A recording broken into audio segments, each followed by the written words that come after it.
మేలు చెయ్యుట. నీకు మేలు చేసేవారు ఉంటే బాగుండని నువ్వు ఆలోచిస్తుంటావు. నాకు రికమెండ్ చేసేవాళ్ళు ఉండుంటే బాగుండేది, నాకు ఇంకా మార్కులు వచ్చింటే బాగుండేది. ఆ ఎగ్జామినర్ పేపర్ కరెక్ట్ చేస్తున్నప్పుడు ఏముంది, ఇంకో 5 మార్కులు 1 మార్క్ ఇస్తే చాలు, పాస్ అయిపోయి ఉండేదాన్ని. నా బిజినెస్ని కరెక్ట్గా అడ్వైస్ చేసేవాళ్ళు ఉంటే బాగుండేది. ఈ పెళ్లి సంబంధం గురించి మధ్యవర్తిగా ఉండి ఎవరో మాట్లాడి ఉంటే బాగుండేది. ఇది కొంటే బాగుండేది, అది ఇస్తే బాగుండేది. కాబట్టి మేలు చేయుట, మేలు చేయుట. బైబిల్లో ఒక ప్రత్యేకమైనటువంటి మాట ఉంది.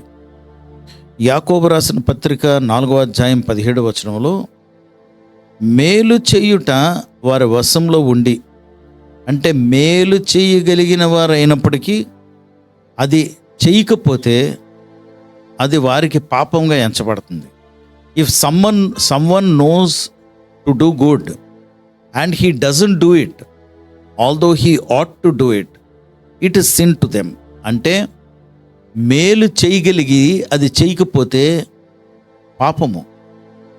మేలు చేయగలిగి కూడా అది చేయకపోతే పాపంగా ఎంచబడుతుంది. మా అబ్బాయి అమెరికాలో చదువుతున్నప్పుడు చాలా ధనం అవసరమైంది తనకు పంపించడానికి. అక్కడ చదువుతున్నాడు కనుక తను భోజన ఖర్చులు, ఉండటానికి ఖర్చులు, ఫీజులు చాలా ఖర్చు అయిందండి. కొంతమంది దగ్గర ధనవంతులు, వారి దగ్గర ధనం ఉంది, డబ్బులు ఉన్నాయి, వారు పిల్లలు లేరు కాబట్టి పిల్లకి ఖర్చు లేదు, ఇలా ఉంది అని తెలిసి వాళ్ళ దగ్గర ఉండి కూడా చేయకపోతే అది పాపం అని బైబిల్ చెప్తుంది. ఎంత ఆశ్చర్యం కదా. పాపం అంటే యేసుప్రభుల వారిని అంగీకరించకపోవటం పాపం. దేవుడు ఇలా నీతిగా బ్రతకమంటే అలా బ్రతకకపోతే పాపం. అబద్ధాలు ఆడితే పాపం, వ్యభిచారాలు చేస్తే పాపం, వేషధారణ అయితే పాపం. ఇలాగ రకరకాల పాపాలు ఉన్నప్పటికీ ఇది విచిత్రమైన పాపం. Although you can do good to somebody or you can bless somebody, నువ్వు ఎవరినో ఆశీర్వదించగలిగినటువంటి పరిస్థితిలో ఉన్నప్పటికీ నీవు ఆశీర్వదించకపోతే, నువ్వు ఆ మేలు చేయకపోతే అది నీకు పాపంగా ఎంచబడుతుంది. ఈ విచిత్రమైనటువంటి పాపములో మనకు తెలిసిన వాళ్ళు చాలామంది ఉంటారు. నీవు వాళ్ళ పాపులు ప్రభా అని ప్రార్థన చేయకు. నీ జీవితంలో నువ్వు ఇతరులకు మేలు చేస్తున్నావా?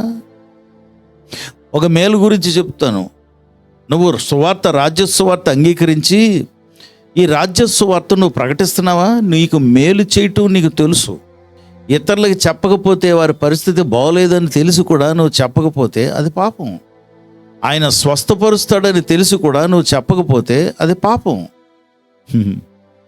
ఈ యాంగిల్ ఇప్పుడు నీకు తోచలేదు కదా.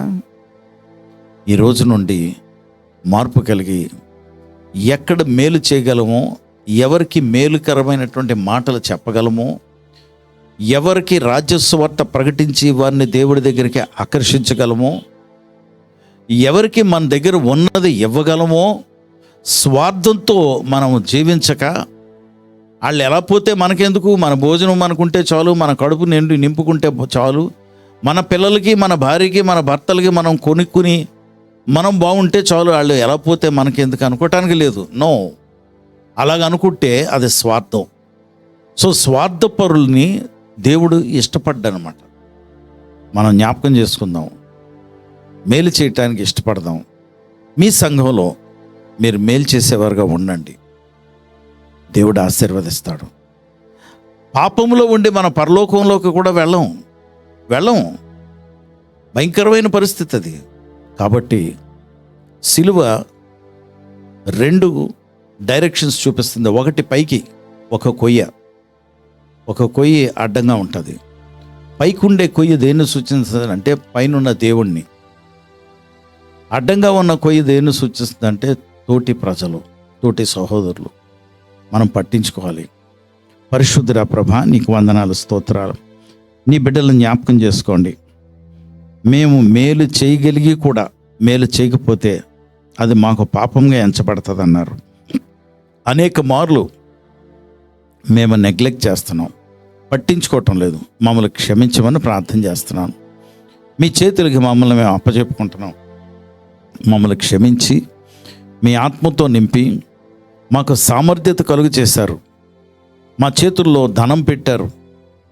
మేము ఇతరులకి మేలు చేసేవారుగా ఉండటానికి సహాయం చేయమని, మీ దృష్టిలో మేము నీతిమంతులమే, నిరపరాధులంగా ఉండటానికి ఇష్టపడి నీ పాదాల దగ్గరకు వచ్చి క్షమాపణ అడుగుతూ చెడుతనమును విసర్జించి నీ దృష్టిలో మేము నీతికరమైనటువంటి బ్రతుకులు బ్రతికి నీకు మహిమ తెచ్చే బిడ్డలుగా చేసుకున్నామని మా ప్రభువు రక్షకుడు యేసుక్రీస్తు వారి నామములో ప్రార్థించి వేడుకొంచున్నాం తండ్రి.